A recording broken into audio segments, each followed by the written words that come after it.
We want leaders who want those blind spots to be pointed out in Yeah. a loving way so that they can make that correction, so they can continue to grow.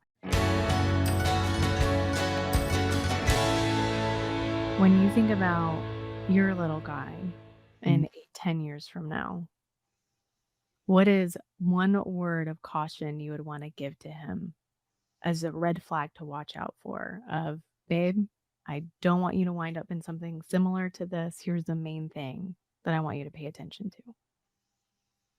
Accountability. If you have a pastor, who are they accountable to? And are you accountable to anybody? Because that's important too. That is a fire answer. Ooh, I mean, there isn't a wrong answer, but oh, I love that. I literally got goosebumps when you said that. Yes, absolutely. Who are they accountable to? And if they aren't naturally accountable to someone, what are they setting up to Yeah. hold themselves accountable? What's kind of infrastructure are they going to create so Yeah. that they can't just run willy-nilly and do whatever? Because here's the deal. Even if we're trying our best and we're well-intentioned, we can mess up. Yeah.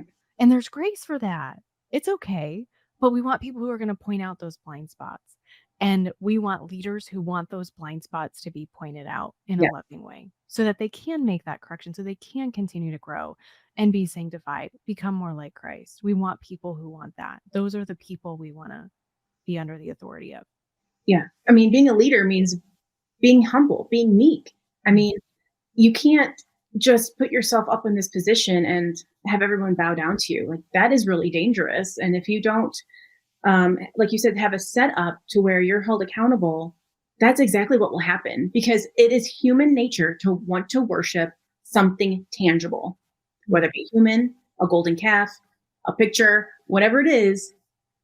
It's human nature. And you see it all throughout scripture. And so we're just not perfect.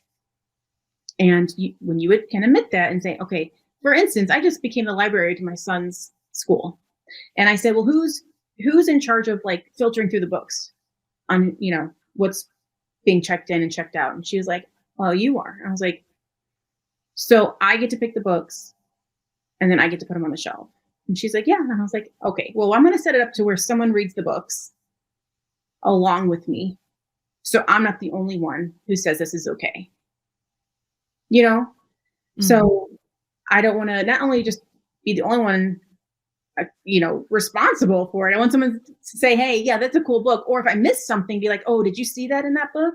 Because that's going to be a problem. Oh, no, I missed it. Thanks for checking. That's important in any leadership position. So that's what I would tell him. Son, who are you accountable to? And who's your pastor accountable to?